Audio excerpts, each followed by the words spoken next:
मौत एक ऐसा कड़वा सच है जिसे इंसान कभी नहीं जुटला सकता। ये कब, कहाँ और कैसे आ जाए, इसके बारे में कोई भी अनुमान नहीं लगा सकता। इंसानी शरीर जलकर राख होने के लिए या फिर खाक होने के लिए ही बना है। लेकिन अगर मैं ये कहूँ कि अकारण ही बिना किसी बाहरी कारकों के ये शरीर जलकर राख हो जाए, तो ये वाक्य सुनने में थोड़ा सा हास्यास्पद और काल्पनिक लगेगा, लेकिन ये जितना ही काल्पनिक है उतना ही सच है। आज तक दुनिया में करीब 200 मामले ऐसे सामने आए हैं जिनमें इंसानी शरीर अचानक ही एक रहस्यमयी आग से जलकर राख हो गया। और इसी रहस्यमयी मौत की शिकार हुई एक महिला की कहानी मैं आपको बताऊंगा और बहुत से ऐसे लोगों के नाम भी बताऊंगा जो इस मौत से बच गए मौका वारदात पर पास में मौजूद हुए व्यक्तियों की वजह से। और इस रहस्यमयी मौत को साइंस ने नाम दिया है दी स्पॉन्टेनियस ह्यूमन कंबशन, जिसमें शरीर अकारण ही बिना किसी बाहरी कारकों के जलकर राख हो जाता है।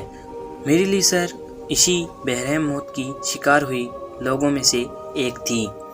मेरी लीसर फ्लोरिडा के सेंट पीटर्सबर्ग के एक अपार्टमेंट में रहती थी।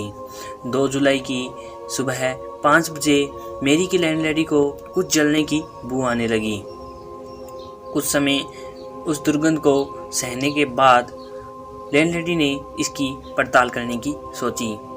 लैंडलेडी जैसे ही मेरी के कमरे के पास आई और उसने डोर नॉक को पकड़ा तो उसने पाया कि वो बहुत ज़्यादा गर्म है।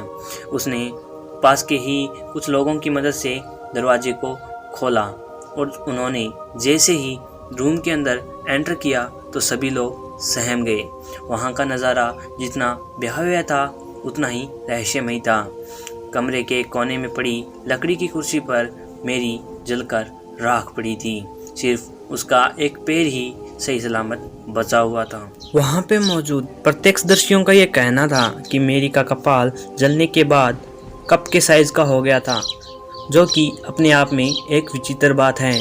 मेरी जिस कुर्सी पर बैठी थी उसको बहुत कम ही नुकसान हुआ था, लेकिन जो मेरी के शव की हालत थी उससे ऐसा लग रहा था कि मेरी एक भीषण आग की चपेट में आई थी।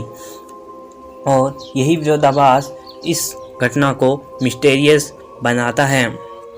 क्रिमिनेशन रिपोर्ट की माने तो एक इंसानी शरीर को जलने के लिए 1650 डिग्री के तापमान की आवश्यकता होती है, लेकिन मेरी के पैर और उसके बचे हुए पार्ट्स की जब जांच की गई तो ये पता चला कि मेरी का शरीर 3500 डिग्री के तापमान तक पहुंच चुका था। लेकिन अगर उस कमरे में इतनी भीषण आग लगी थी तो खिड़कियों पे लगे पर्दे और लकड़ी का मेज जो कि उस कुर्सी के सामने ही था और उस पे पड़े अखबार के गट्ठर सही सलामत कैसे रह सकते हैं, उनको कोई नुकसान कैसे नहीं हुआ। और छत पर कुछ हल्के हल्के ही काले निशान थे।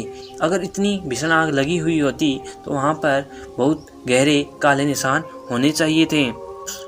डॉक्टर्स और डिटेक्टिव्स ने बहुत समय तक इस चीज़ की पड़ताल की, लेकिन वो किसी पुख्ता नतीजे पे नहीं पहुंच पाए और अंत में मेरी लीसर को स्पॉन्टेनियस ह्यूमन कंबशन का शिकार बताकर केस क्लोज कर दिया गया। अब एक सवाल उठता है कि अगर मेरी लीसर इतनी भीषण आग की चपेट में आई थी तो उसने खुद को बचाने की कोशिश क्यों नहीं की, उसने किसी को मदद के लिए क्यों नहीं बुलाया। और यही इस रहस्यमयी मौत के शिकार हुए लोगों में एक कॉमन बात है कि कोई भी खुद को बचाने की कोशिश क्यों नहीं करता है। वो जहाँ पे होता है वहीं पे राख हो जाता है। इस मौत के शिकार हुए लोगों में एक कॉमन बात ये भी थी कि सभी अल्कोहल यानी कि शराब और सिगरेट का सेवन करते थे और सभी की मौत के समय उनका हाथ या पैर ही सही सलामत बचता था और बाकी पूरा शरीर राख हो जाता था। साइंस ने इस पे बहुत ज़्यादा रिसर्च की, लेकिन किसी भी नतीजे पे नहीं पहुंच पाए और उन्होंने इसे नाम दिया स्पॉन्टेनियस ह्यूमन कंबशन। ये वो स्थिति है जब शरीर में स्थित मीथेन गैस और अन्य गैसें शरीर की वसा और आग कारकों के साथ मिलकर आग उत्प्रेरक का काम करती है और शरीर को एक आग की भट्टी में तब्दील कर देती है। इतिहास में हमें इस रहस्यमय मौत से मरने वालों की संख्या करीब 200 के पास मिलती है। इस मौत के शिकार हुए कुछ अन्य लोगों के नाम हैं मैटिल्डा, रोनी, रॉबर्ट, फ्रांसिस बेली और इंक क्रोक। ये वो व्यक्ति थे जो इस मौत से जलकर राख हो गए। कुछ खुशनसीब ऐसे भी व्यक्ति थे जो इस मौत से बच निकले। मौका वारदात पर किसी के पास होने पर उनकी मदद से वो इस मौत से लड़कर बच निकले। तो ये थी एक मिस्टीरियस मौत की कहानी, द स्पॉन्टेनियस ह्यूमन कंबशन। तो कैसी लगी आपको ये वीडियो कमेंट कर ज़रूर बताइएगा, और वीडियो आपको अच्छी लगी तो लाइक कीजिएगा, चैनल पे नए हैं तो चैनल को सब्सक्राइब कीजिएगा और सपोर्ट बनाए रखिएगा, और ऐसी मिस्टीरियस वीडियो आपको मिलती रहेगी। तो मिलते हैं नेक्स्ट वीडियो में, तब तक के लिए बाय बाय।